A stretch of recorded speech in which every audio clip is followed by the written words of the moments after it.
story with, it's quoting you Verbringen of Aaron Laser. And why it's brought in connection with Hanukkah, because Hanukkah is all about adding the halachas according to Beis Hillel. So here's the story. In Chassidic Verbringen, the Mashpia of Aaron Laser Zeitlen, Allah Vashalom. So once he was speaking about the fact that the Rebbe was a Chanukah Verbringen, and the Rebbe would be demanding that we learn from the lesson of Chanukah that we have to constantly add another light over yesterday. Number one, but number two, is what he was bringing out. It's the progression. Not all at once, you light 8, but in stages, say the Vadraga, with small steps every day. Why? Because it has to be internalized and true. So here he told the following story to illustrate that the steps we take in Yiddishkeit we have to take ownership over them, as it were. They have to be internalized and the pnimius. He says in the early years of the Rebbe's Nasias, there was a Yid. Okay, his version is someone that was Niskar of the Chassidus. To correct that, the story, maybe it happened with him too, but this is a story, maybe this is true. But I heard the story from the label Shapiro. I know the person is, he's already Olam Hashalom, Lubavitcher in Crown Heights. I won't mention his name, but I just say that he was a son of or a grandson of one of the greatest Chassidim period, certainly in Temchet Mimim in Lubavitch. His father or his grandfather, I think his father. Rabbi Rashab said him is a Benyan of Tanya. The son didn't have a beard. Wasn't all that uncommon. So everybody knew he was a wonderful person. He had a store on Kingston Avenue. Used to like to talk to him. A brilliant, brilliant man. His children, Shluchim, one in South Africa, saying, giving it away. I could say his name because it's not a secret. Kievman, David. So he was a grandson of this Benoni, named after him. Everybody knew that if the Rebbe would say to him to grow a beard, he'd do it in an instant. So it was in Yechidus, one of the elder Chassidim said to the Rebbe, "Why don't you tell David to grow a beard?" So the Rebbe said, "If I tell him to grow the beard, I grow the beard. He has to grow the beard, so that wouldn't tell him." Point being, our laser is bringing out that every step in Yiddishkeit must be, you can be comfortable with it and truly yours. He tells another story. Now, I don't know who this is. You may know because it's a Montreal. He says that, I think I may know what it is. There was a fellow in Montreal, a Poshet Yid, with very, very, emotion, very, very emotional and responsive heart.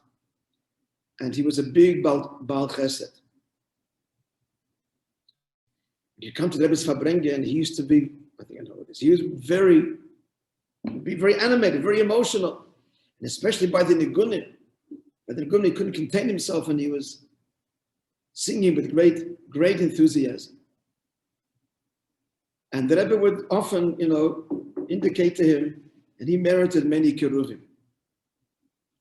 And one Verbringen, he said l'chaim to the Rebbe, and said l'chaim livrocha, between the sichos by the Nigunim.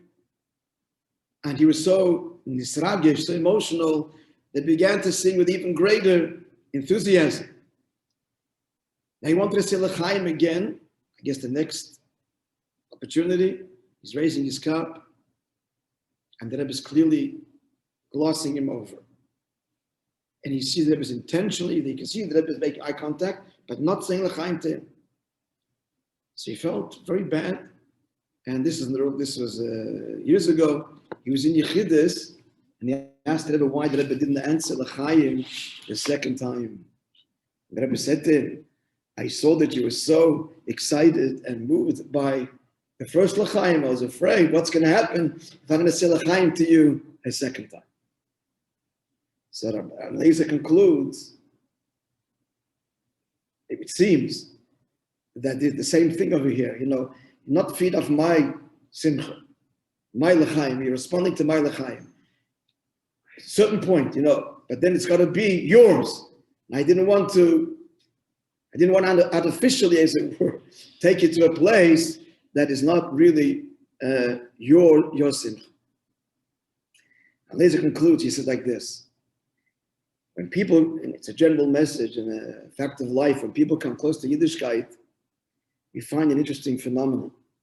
At the beginning, it's very exciting, but then obviously it's new and it's exciting and so on.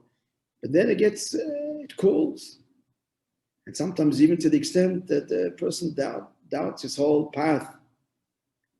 He said, I don't want to explain that. It's like a father who was helping his child learn to walk. The Seder is the beginning, he holds him by the hand and he leads him, and then he accustoms him, or riding a bike, to be able to go walk himself. So at this stage, when the father's letting go, he's still not able to really walk yet, and he falls. That's the way it has to be. You fall, and he feels like you're at a town. You abandoned me. Hold me. The truth is, and that's what the child wants, but the father doesn't, because he knows that the intent is, Kavani, you have to walk on your own 2 feet or ride the bike yourself, and therefore there's inevitable fall, but you get up and you walk, and that's the tachlis.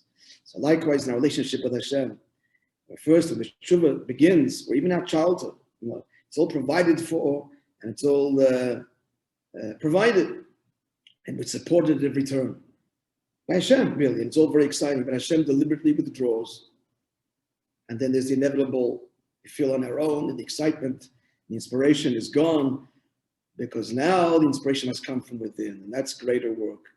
And it's not abandonment, God forbid, but on the contrary, it's because herein lies the true and enduring connection. Have a wonderful Chanukah, Felich and Chanukah, and a good Shabbos Chanukah, and Be'ez Hashem will Fabreng tomorrow. But the whole life has to be a Fabreng. Not tomorrow. The whole life has to be Fabreng. Okay, friends.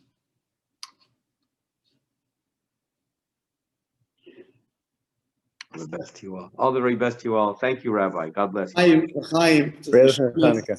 Chaim. Chaim, I'm calling. To all of you. God bless you, Rabbi.